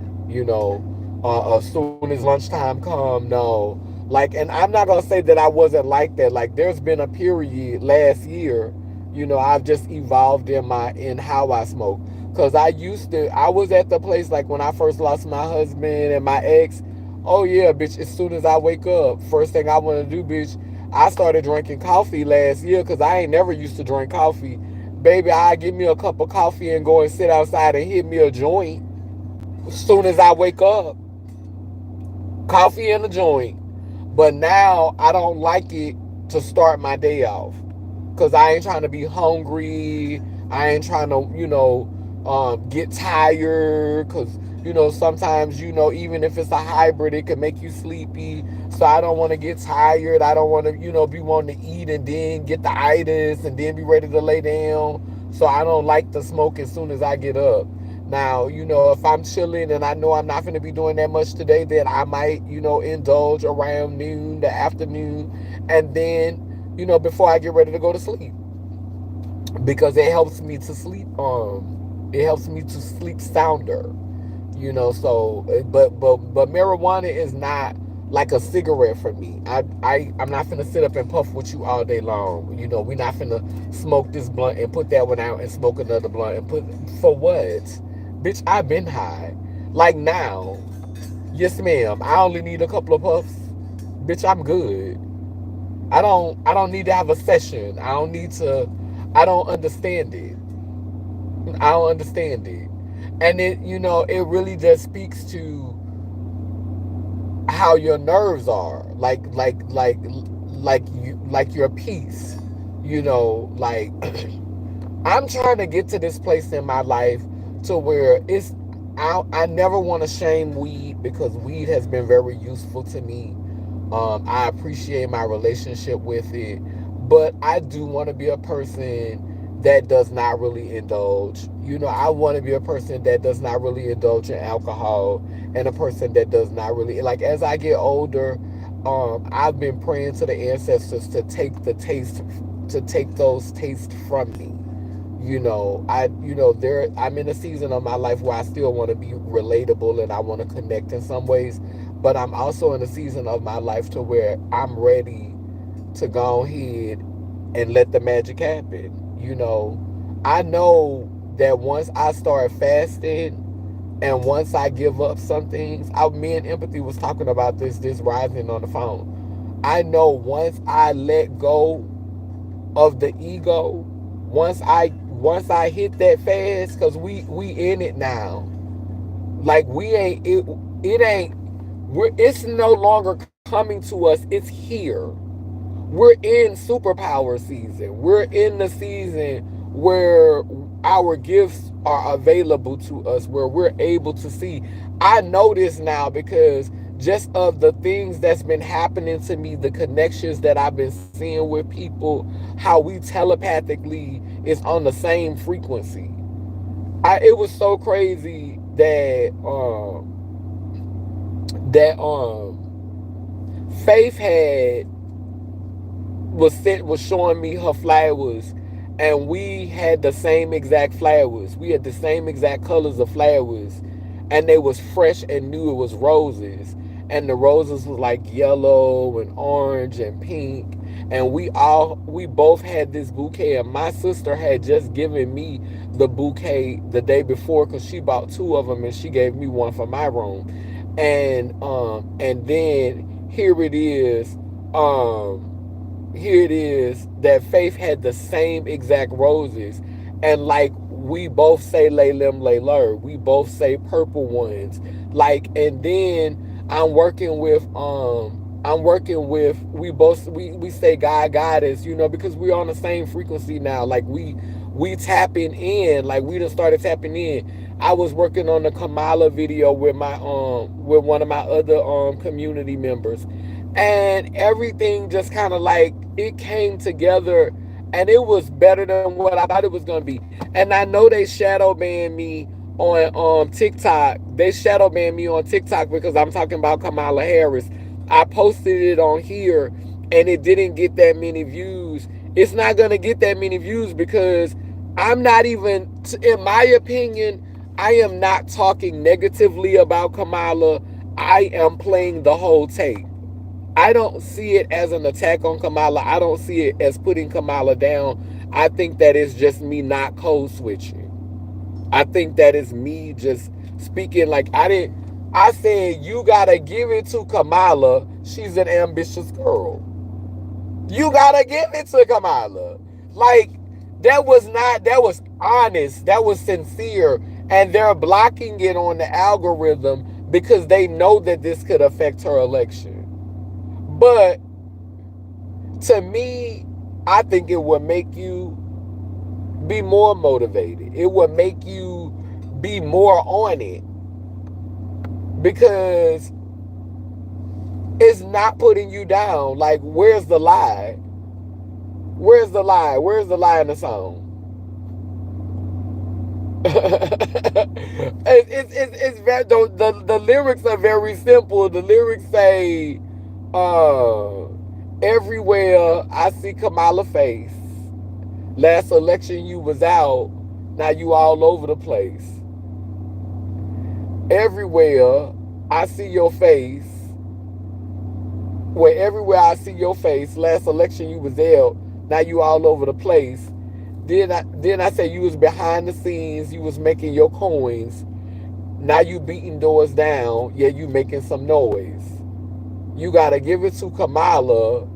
She's an ambitious girl, hustling corporations around this world. Where was the lie? Where was the untruth? Where was the fraudulence in the message? Where was the misinformation?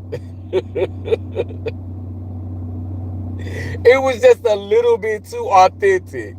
I literally paid for promotion.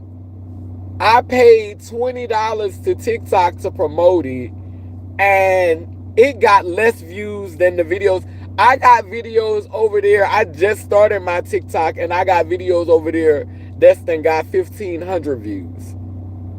And all of the work that was put into that video, all of the artistry, the work, the art that was put into that, it took us days to get all of that, to get that, to bring them 17. Like, that wasn't created in one day. Like, I had a vision of it last week, and it was some days where we had to communicate backwards and forwards with each other about the vision and about how it was like, it was a lot put into that. And it's obvious. It looked really, really good. And the quality of it is really, really good. But it got like 7 views. And I got videos where I literally woke up laying in the dark. 300 or 400 views. But we literally put Like this was some effort. Like there was a lot of effort put into this. And 7 views. And I paid for promotion. So, I definitely believe that, and I definitely feel that they are silencing certain people's voices. They're intentionally moderating other people's voices. And the unfortunate thing is, I have compassion for younger people because I know that younger people are truly the most vulnerable because there's so many excuses as to why it's okay to program them and to indoctrinate them and to mold them a certain way and to bring them up a certain way. There's so many excuses for it. And so I have patience with children. I try to have patience with children. I don't always have patience with children, but I don't be popping on them and mauling them and fighting them. That's just, I ain't got no biological children. I have trans children, and my children is grown, so there's no need for me to be putting my hands on them. But, other people cheering, child, if I can't talk to you, I don't need to be around you. And I try to give grace, with children. I try not to make children feel like they don't have a voice and like what they have to say doesn't matter. I try not to police children. Like that's my relationship with them because I remember when I was a child, I was very on it. I was on it. I knew a lot of stuff and I didn't let on because I didn't want to get whooped. Because I can remember, and I've told this story before. The pastor was touching a woman inappropriately in the yard, and I told my mama, I said, "Why is he touching that man like that? Why is he touching that woman like that? That's not his wife." And I may have been 7, somewhere between 7 and 9. And I said that. I said, why is he touching that woman like that? That's not his wife. And when I said it, my mama slapped me in my mouth and said, boy, you too honest. And so, teaching children how to filter themselves and how not to say certain things, sometimes that's how we maintain our oppression by not, because in a different world, instead of her slapping me in my mouth, what she would have done was been prepared to defend me and had other people that would have been willing to defend also. Because why are you touching this woman? This is not your wife. Like, we're not, like a child should be able to ask a grown person that question and you should be able to answer it. This is not your wife. You're preaching to us in the pulpit about one thing. You're teaching us one thing. This is what you're teaching us about righteousness. You're teaching, but I have to respect you because you're an adult and you're a man and you're our pastor. So I can't question you because I'm a child. But you're teaching me something that does not align with what I'm seeing. You're saying one thing and doing another. I need you to explain that to me. I need you to explain that to me. Cause children ain't gonna never want to do what you say. They're gonna want to do what they see you doing.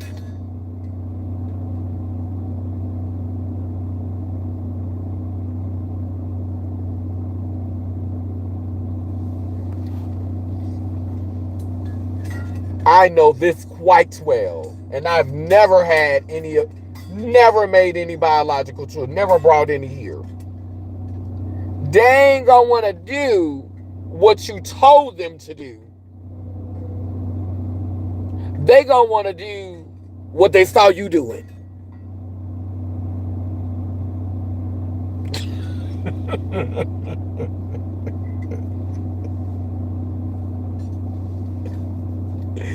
And if you can't speak with maturity and understanding humility, vulnerability, and compassion to this child, to the next generation, to the you that's coming, if you can't speak to them in a way that shows the same compassion that you would have wanted your younger self to be shown, a man, a woman, if you can't nurture them in that way, then you don't want to break the cycle. Because we could use the excuse that we're preparing them, but instead of having to always prepare children, when are we going to start manifesting? When are we going to stop preparing and start manifesting the world that we actually want for children? Oh, I got to prepare you for what's out there. No, how about we manifest what we want out there? How about that?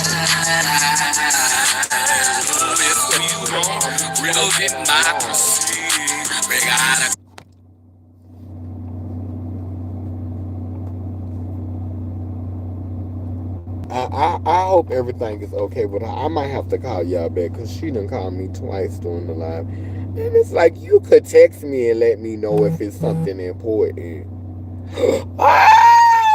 Oh, let me call y'all back. It's some good ass news.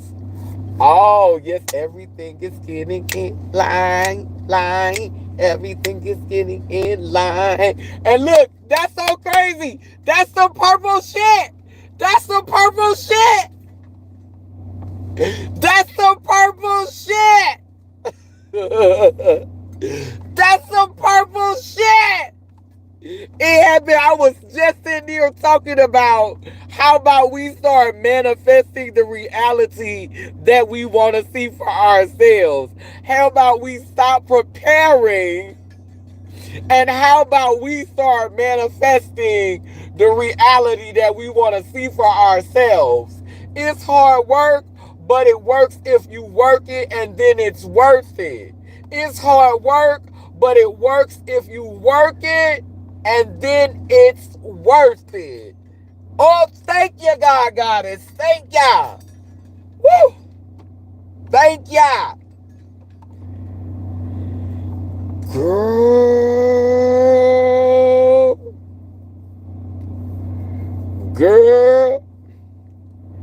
See, girl speaking. Yes. My surgery in 6 months. Congratulations, sister. Congratulations. You getting ready for it? You getting ready for it? Go on and take that call. Amen. A woman. Yeah, I'm about to go ahead and answer because that's some tea I want to celebrate with her. Yes, this is a celebration. I'm I'm my own religion. It's my responsibility. Ghetto twist. Right. It's my responsibility. Responsibility. T, T, T. Yes. It's my responsibility. Responsibility. Yes. Come on, baby. Responsibility. I gotta go listen to that today so I can sing more of the lyrics because I ain't heard of it forever. You be knowing them old songs though. I like that about you. That is really beautiful. To be young but to still have an old soul. Come on, Mom. Come on, Mom, Timon. But anyway, let me get off this live and go and call her because I'm excited. I'm excited. Y'all know I be trying to move in stealth on certain things. You know, I let certain people know certain things, girl. Girl, and then the rest, the rest y'all, when it happened, girl, then that's when I talk about it. Girl, that's when I'll talk about it. But we on the precipice of something, baby. Thank you, God Goddess. Thank you, God Goddess. Amen, amen. I keep having these dreams. I was just talking about you before you came on the live. I'm an old heifer girl, but that skin look good. Baby, that skin, baby. Come on, baby. Black don't crack off it. Black don't crack off it. Yes, ma'am, honey. Monty is a cougar now. Right, Mom? Come on, cougar. You in the 40s club? You done made it in the 40s. Good. Let me stop. Let me get out this live and call this cool.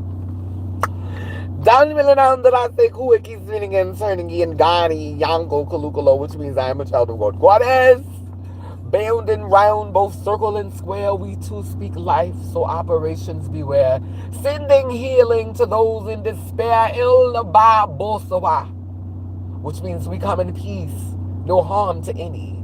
Lelem, lele.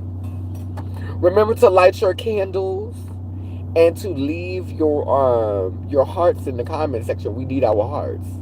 The five hearts. The five hearts. What do the hearts represent? The hearts represent the elements: earth, air, fire, water, and the fifth part is heart, spirit, or soul. Okay, which is animating, which is alchemizing, which is calling these things together so that we can cause a shift, so that we can open portals. Be. Be all that you can be. But don't just be it for the army.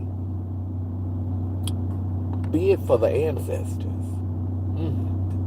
Be it for the mothers and the fathers that have come before you, the whole ones.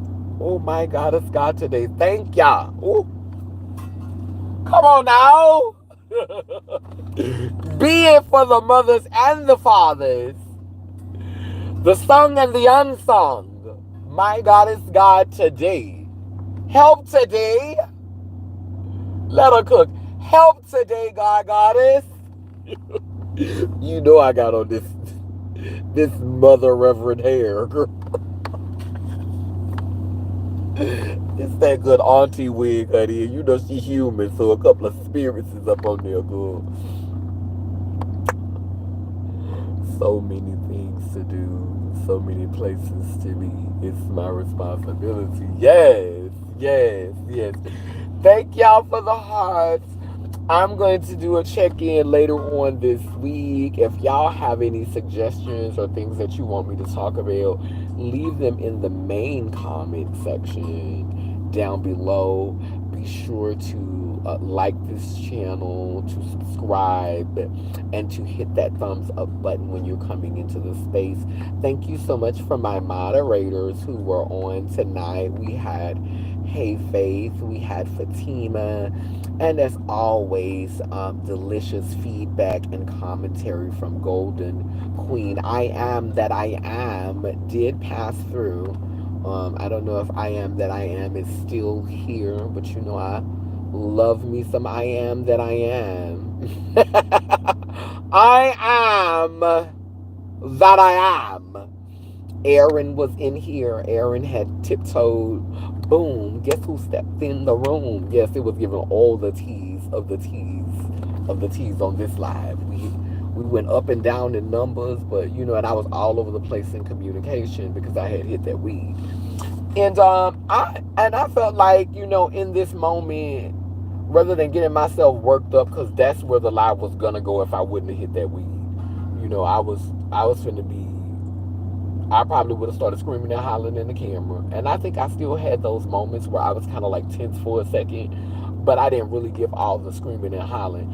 And I really want to legitimately be in that place of peace. Like, I think I'm finna start doing the prayer closet again and fasting more, because I really do want to be in that place of peace. Like, I want to come on live. That's how I want to go viral. You know, I want to, because now we actually are creating a change, because negativity has been the virus for so long that has fed us. I think that if you came on there and you just radiated, like, we're moving into a season where, like, seeing someone be genuinely, you know, happy and whole and just, you know, like, that would be such a moment for people. Like, I think that moment is coming for, you know, for that to be the viral moment, because the virus is when something that the system is not used to, it's hit with something it's not used to dealing with, so it doesn't know how to deal with it. So all viruses aren't a bad thing, because then once that virus hits your body, you can start channeling that. You can be able to pick up on that. You can actually change and go into that frequency. It's like when they inject something into your body to change the atmosphere inside your body, inside your universe. That's what a virus is. Like, we look at it as a virus or going viral as a negative thing, but like, if the shift happens, like if we could get a shift to happen in consciousness, what has been a viral moment?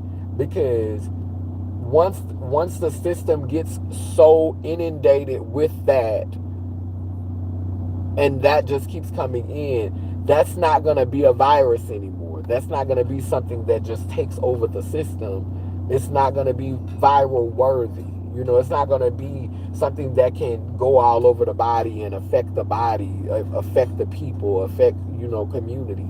And so when the things that we view as viral now, or viral moments, when they become obsolete because the system or the body is so used to it, this is like, that's like, you remember, like, certain things will go viral back in the day. They don't go viral no more, because the body has become immune to it. It's no longer something that. And I think that the machine controls what's going viral, but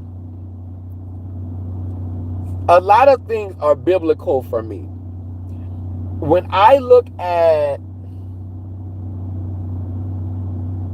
I'm channeling now. When I look at the internet, I see this wall, and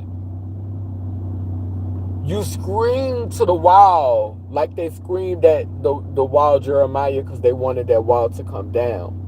In order to get through that algorithm, in order to break through that, and to be authentically yourself, and to not have to become what you're expected to be in order to break through that algorithm, but to be just who you were intended to be. Amen, a woman. Oh my goodness, come on now.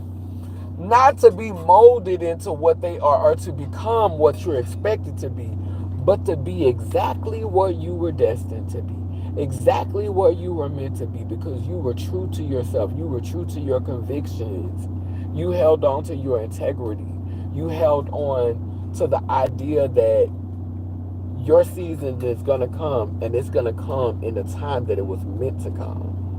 It don't have to be when you young and dumb and trying to be full of cum. You ain't, no, baby. I'm happy that things are happening for me as a seasoned individual. I'm happy to be where I am in a season, because youth is not a superiority. Youth, your body is capable of more, hopefully, because there are youth who are differently abled. Your body is vital and it's youthful, but honey, with the stuff that with the quality, because with the quality of food and water and stuff that youth are being given, the youth that y'all are experiencing, child, we were so powerful 20 years ago, 30 years ago. Them bitches had to create HIV to stop us. Y'all generation, they made y'all undetectable. They gave y'all a medicine that was gonna make y'all undetectable, because y'all not even a threat.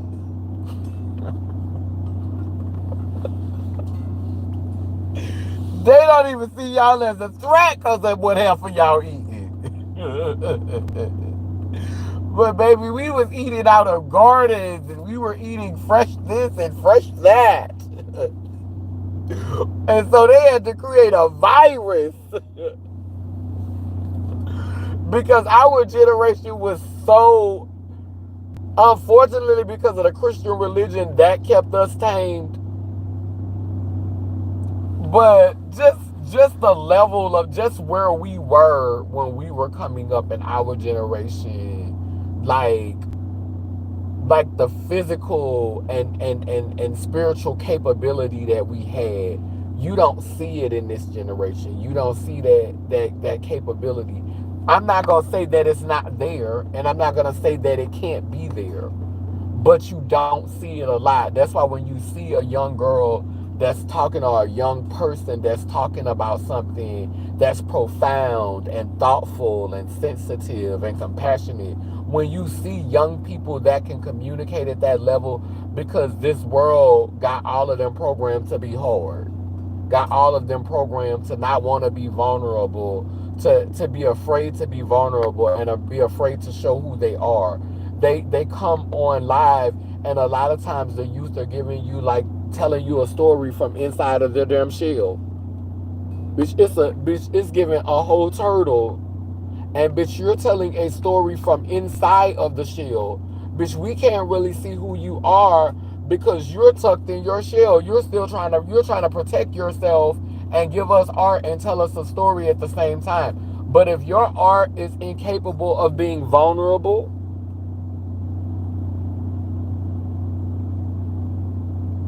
if all of y'all art is insensitive and it lacks compassion. And it's one thing if it's just a few people, like if it's a balance of people who are telling this story, but now, like, literally, that's the mainstream, is being thoughtless, being unconcerned, being nonchalant, like really just like, I don't give a fuck. Don't kill my vibe. Like, I'm not doing all that. Like, you doing the most. Like it's really to, like, just tame people's emotions and have everybody kind of like, meh, meh,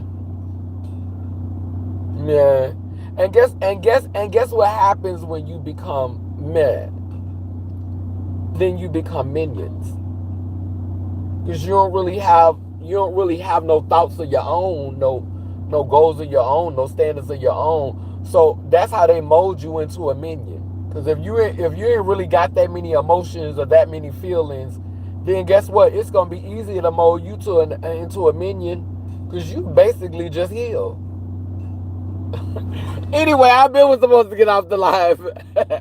I love y'all. I'm about to get off this live. Damn.